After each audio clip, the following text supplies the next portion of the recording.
پیارا پیارا مکہ، پیارا پیارا نبی کا سبز گنبد دیکھنے کی توفیق عطا فرمائے۔ آمین۔ پہلے کے دور کے اندر جب لوگ حج و عمرہ کے لیے جاتے تو تقریباً 6 مہینے پہلے بیچارے تیاریاں کرتے تھے، اور اس دور میں یہ سہولتیں تو نہیں ہوتی تھی جس طرح آج یہ ٹرینیں اور یہ جہاز، اس طرح دیگر گاڑیاں، یہ سہولیات ہیں۔ اس دور میں یہ سہولیات نہیں تھی۔ اپنے گھوڑوں پر، اونٹوں پر، کھچروں پر، ان پر سواری کر کے بندے جایا کرتے تھے، اور پہلے سے اس کی تیاری کیا کرتے تھے۔ سارے سامان اپنا جمع کرنا، گھر والوں کے لیے چھوڑ کر بھی جانا، سارے معاملات یہ پہلے طے ہو گیا۔ اب ایک قافلہ تیار ہوا مدینے جانے کے لیے، اس میں ایک ایسا شخص بھی تھا جس پر اللہ کا خاص کرم ہو گیا، جس پر اللہ کا خاص کرم ہو گیا۔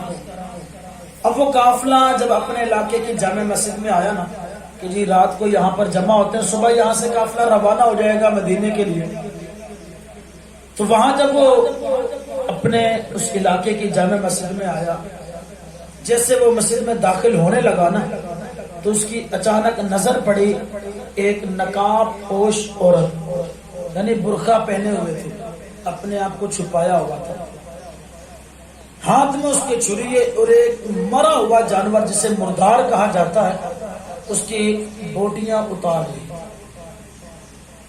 دیکھ کر حیران کہ یار یہ عورت دیکھنے سے تو ایک نیک خاتون لگتی ہے، پرہیزگار لگتی ہے، لیکن اس کے عمل جو ہے یہ کچھ عجیب ہے۔ تعجب میں پڑ گیا یہ کیا ماجرا ہے، تو کہنے لگا چلو میں دیکھتا ہوں آخر یہ کرتی کیا ہے۔ اس کے پیچھے چل دیا تو دیکھا کہ وہ ایک اپنے گھر میں داخل ہو گئی، شخص بھی اس کے پیچھے پیچھے، دروازے پہ دستک دی، اندر سے بچی آئی۔ اس نے کہا بیٹا ابھی جو خاتون اندر گئی تھی وہ کون ہے؟ تو بچی نے کہا وہ تو میری ماں ہے۔ تو کہا اس کو بلاؤ، میں اس سے بات کرنا چاہتا ہوں۔ تو بچی نے کہا کہ میری ماں نے کبھی کسی غیر محرم کا منہ چہرہ نہ دیکھا ہے نہ اپنا دکھایا، میری ماں آج تک کسی غیر محرم کے سامنے نہیں گئی۔ بہرحال وہ ضد کرنے لگا جی میں نے بات کرنے کی، اس نے جو ماجرا دیکھا تھا اس کے لیے بھی آگے آزمائش تھی کہ یہ کیا ہے۔ الغرض وہ خاتون آئی دروازے کے سائڈ پر کھڑے ہو کر دیوار کی پیچھے، تو بات کرنے لگی جی بتائیں کیا مسئلہ ہے۔ اس نے کہا خاتون آپ ابھی فلاں جگہ سے آئی تھی تو میں نے وہاں دیکھا تھا کہ آپ ایک مردار جانور کا گوشت کاٹ کر لے کر آئے، اور اب آپ گھر میں بچوں کو کھلانے کی تیاری کر رہی ہیں، کہ آپ کو نہیں پتا یہ حرام ہے؟ تو اس نے کہا کہ نوجوان کیا تو نے اللہ کا قرآن نہیں پڑھا؟ کیا تو نے اللہ کا قرآن نہیں پڑھا کہ جب انسان کی جان جانے کا خطرہ ہو تو پھر اسے اتنا حرام کھانا جائز ہے جس سے اس کی جان بچ جائے۔ جان بچانے کے لیے جتنے کھانے سے پینے سے جان بچ جائے اتنا حرام کھانا جائز ہے۔ اب کوئی اس کا غلط مطلب نہ نکالے جی وہ اب تو جائز ہی ہو گیا، اب تو آج کے دور میں تو گزارا ہی نہیں جی اس کے بغیر، نہ اگر ایسا کرنے والے ہیں تو کان کھول کے سن لے، وہ آج لے ان کی پناہ، آج مدد مانگ ان سے، پھر نہ ماننے کے قیامت میں اگر مان گیا۔ اگر ایسا کرنے والے ہیں تو وہ کان کھول کر سنیں، انہیں ہرگز اجازت نہیں ہے۔ ہاں اگر کوئی فاقوں سے بھوکا مر رہا ہو، کھانے کے لیے کچھ بھی نہ ہو، پینے کے لیے کچھ بھی نہ ہو، پھر جان جانے کا خطرہ ہو تو تب وہ اس صورت میں جان بچانے کے لیے اتنا کھا سکتا ہے کہ جس سے جان بچ جائے، مگر نہ اس کے علاوہ اجازت نہیں ہے۔ اگر کوئی کرتا ہے، کھاتا ہے، کھلاتا ہے کسی کو تو دنیا میں بھی اللہ کی ناراضگی کا سامنا کرنا پڑے گا، اور قبر میں بھی اللہ کی ناراضگی کا سامنا کرنا پڑے گا، میدان محشر میں بھی اللہ کی ناراضگی کا سامنا کرنا پڑے گا۔ ان کو ڈرنا چاہیے، اعلیٰ حضرت کے شعر سے ان کو سبق لینا چاہیے کہ آج لے ان کی پناہ، آج مدد مانگ ان سے، پھر نہ ماننے کے قیامت میں اگر مانا گیا۔ آج توبہ کر لے، معافی مانگے، کرنے والے تو چھوڑ دیں ان کاموں کو، ورنہ قیامت میں آپ کی معافی قبول نہیں ہوگی، آپ کی توبہ کو سنا نہیں جائے گا۔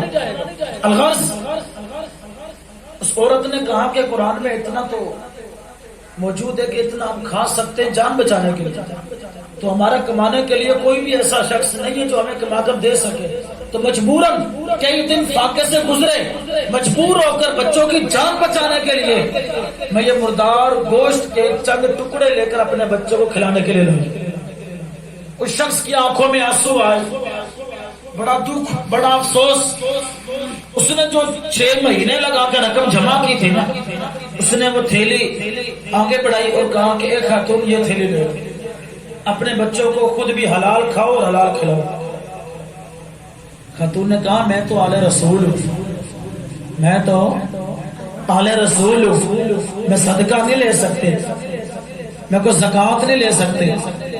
شخص نے رو کر کہا کہ میں صدقہ زکوٰۃ نہیں دے رہا، خدا کے لیے میں تحفہ دے رہا ہوں، تحفے کے طور پر قبول کر لیجیے۔ الغرض اس عورت نے قبول کر لیا۔ اب وہ شخص اس کی خدمت کر کے چلا گیا، مسجد میں جا کر بیٹھ گیا جہاں سارے قافلے موجود تھے مدینہ جانے کے لیے، مکہ جانے کے لیے۔ اب جب قافلے اگر صبح کو چلنے لگے نا، سب تیار ہو کے سواریوں پہ بیٹھ گئے، تو وہ شخص بیٹھا ہوا، اسے لوگوں نے کہا یار چل اٹھ بیٹھ اپنی سواری پہ۔ اس نے کہا میں نے نہیں جانا۔ کیسے ہو سکتا بھائی، تو نے اتنا عرصہ لگا کے اپنے ایک پائی رقم جمع کر کے مکہ مدینہ جانے کے لیے تو نے یہ پیسے جمع کیے، اور اب تو کہتا میں نے نہیں جانے۔ اتنی مشقتوں سے، اتنے سارے مہینوں سے تیاری کر کے تو بیٹھا ہے، اینڈ ٹائم پہ آ کر کہتا نہیں جانا، چلو اٹھ چلتے ہیں۔ کہنے لگا نہیں میں نہیں جا سکتا۔ بہرحال وہ قافلہ روانہ ہو گیا، بندہ اپنے گھر چلا گیا۔ جب قافلہ واپس آنے لگا تو کہنے لگا یار چلو میں حج تو نہ کر سکا۔ وہ بندہ کیا کہنے لگا جس نے عورت کی خدمت کیے تھے کہ یار میں حج تو نہ کر سکا، ایسا کر لیتا ہوں جن لوگوں نے حج کیا نا ان کا دیداری کر لیتا ہوں۔ میں نے تو حج نہیں کیا، چلو حاجیوں کو دیکھ لیتا ہوں، ان کو دیکھنے سے اللہ تعالیٰ دل میں کو خوشی پیدا کر دے گا، شاید دل کو قرار آ جائے، سکون مل جائے۔ اب وہاں استقبال کے لیے وہ شخص بھی کھڑا ہو گیا۔ اب جب وہ قافلے والے آئے تو پہلا شخص سواری سے اترا اور کہنے لگا او بھائی کیا تو کرتا ہمارے ساتھ، اور طواف کے دوران ہم تجھے آوازیں دیتے رہے اور تو ہماری آواز ہوتا ہی نہیں تھا، ہم تیرے پیچھے بھاگتے تو ہم سے بھی 3 قدم 2 قدم اور تیز بھاگتے، ہم سے آگے نکل جاتا تھا۔ تو کہنے لگا یار میں تو گیا ہی نہیں، تم کیا کہہ رہے ہو، میں نے کیا حج کرنے کے لیے۔